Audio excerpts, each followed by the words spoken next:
Hi hello வணக்கம் and welcome to cricket Indians Tamil channel. இந்த video நம்ம அதை பற்றி பார்க்க போகிறோம் அப்படின்னா, பிஜிடியில் நம்மளுடைய பும்ரா தான் கேப்டன்சி அண்டர்டேக் பண்ணியிருக்கிறாரு. So Bumrah press conference attend பண்ணார். அந்த ப்ரெஸ் கான்ஃபரன்ஸில் பும்ரா என்னெல்லாம் பேசினார் அப்படிங்கிறது தான் பார்க்க போகிறோம். ஃபஸ்ட்டு கொஷின், ஸோ உங்களுக்கு வந்துட்டு பிஜிடியில் கேப்டன்சி அப்படிங்கிறத கொடுத்துருக்குறாங்க.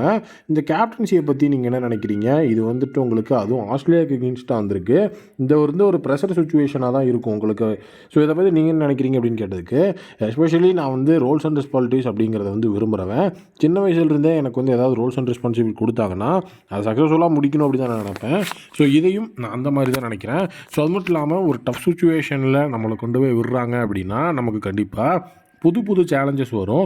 அந்த புது சேலஞ்சஸை நம்ம எப்படி வந்துட்டு ஓவர்டேக் பண்ணி வரோம் அப்படிங்கிறதுல தான் ஸோ நம்மளுடைய அந்த ஒரு ஸ்ட்ரென்த்தே என்னென்னு தெரியும். அதை தான் நான் வந்துட்டு இந்த ஒரு கேப்டன்சி பீரியடில் நான் வந்துட்டு பண்ண போகிறேன்.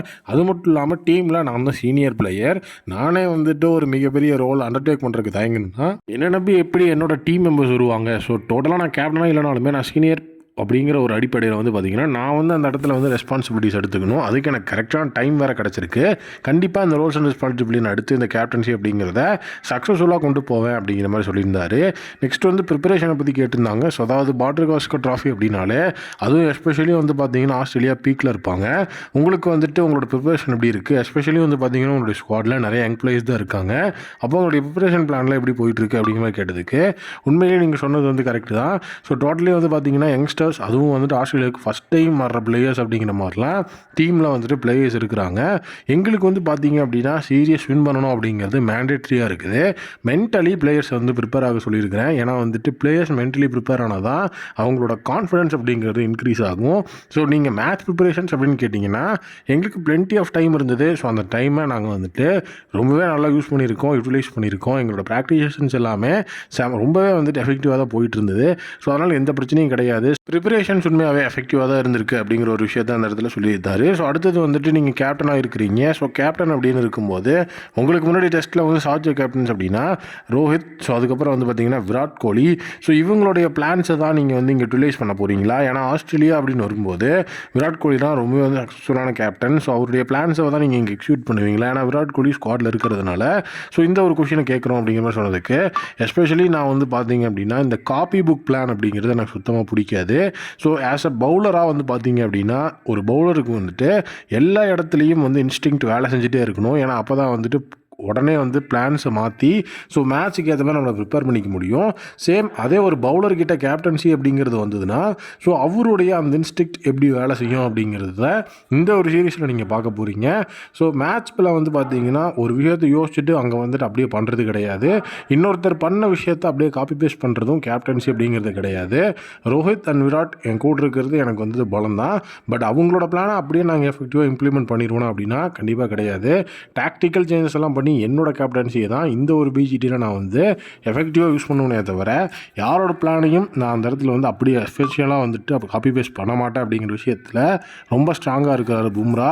ஸோ அடுத்தது டீமோட பேலன்ஸ் பற்றியும் இந்த இடத்துல நிறைய கேள்வி கேட்கப்பட்டுச்சு.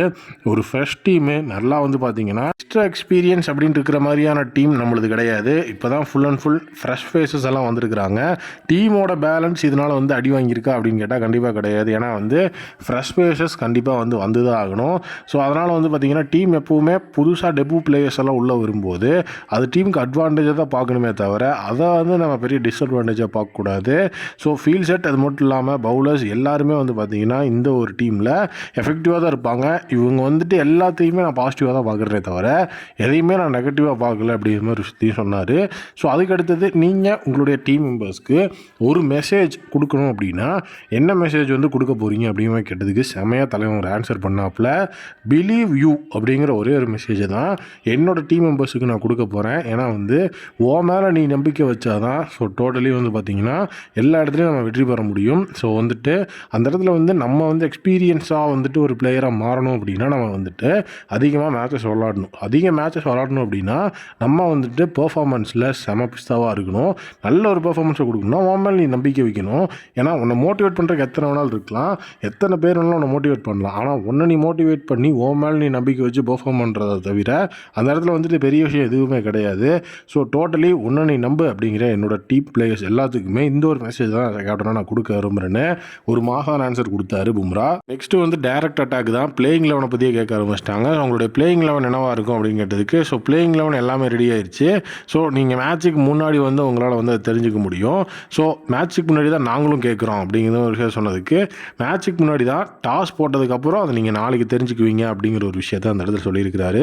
ஆனால் இந்த பிளேயிங் லெவனில் கேள்வியில் இன்னொரு சர்ப்ரைஸ் என்னன்னா ஷமி இப்போ வந்துட்டு காம்படிட்டிவ் கிரிக்கெட்டில் விளையாட ஆரம்பிச்சிட்டாரு.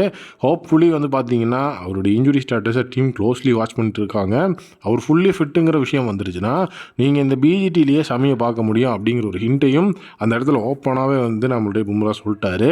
அது ஹிண்டெல்லாம் கிடையாது, ஓப்பன் ஸ்டேட்மெண்ட். அது டொமஸ்டிக்கில் இப்போ ஷமி வந்துட்டு விளாண்டு பிசிசிஐ வந்துட்டு மேனேஜ்மெண்ட்டை கன்வின்ஸ் பண்ணிட்டாருன்னா ஸோ ஷமி எப்போ வேணாலும் இந்த பிஜிடிக்கு இந்த ஸ்குவாடுக்குள்ளே வரலாம் அப்படிங்கிறத எசென்ஷியலாக வந்துட்டு நம்மளுடைய பும்ரா சொல்லியிருக்கிறாரு. ஸோ நெக்ஸ்ட்டு வந்து ஆஸ்திரேலியன் பிளேயர்ஸ் அப்படின்னாலே ஸோ டோட்டலி வந்து ஃபாஸ்ட் பவுலர்ஸ் அப்படிங்கிறவங்க போடுறதுக்கு பயப்படுவாங்க. ஸோ ஃபாஸ்ட் பவுலர்ஸ் ஆஸ்திரேலியா அப்படிங்கிறது ஒரு லவ் ஸ்டோரியாகவே போயிருக்கு. ஏன்னா ஆஸ்திரேலியன்ஸ் ஸ்மார்ட்டான பிளேயர்ஸாக இருந்திருக்கிறாங்க. நீங்கள் இதை பற்றி என்ன நினைக்கிறீங்க அப்படின்னு கேட்டதுக்கு ஃபர்ஸ்ட் ஆஃப் ஆல் வந்து பார்த்தீங்கன்னா நான் வந்து ஒரு ஃபாஸ்ட் பவுலர் தான். ஸோ நீங்கள் இதை எங்கிட்ட சொன்னீங்கன்னா நான் என்ன சொல்லுவேன்னா பவுலர்ஸ்னாலே ஸ்மார்ட்டான பிளேயர்ஸ் தான். அது வந்து ஆஸ்திரேலியா மட்டுமே கிடையாது. ஈவன் பேட் கமின்ஸ் அந்த இடத்துல சக்ஸஸ்ஃபுல்லாக தான் இருந்திருக்கிறாரு ஆஸ் அ பவுலராக. கபில் தேவ் சக்ஸஸ்ஃபுல்லாக தான் இருந்திருக்கிறாரு.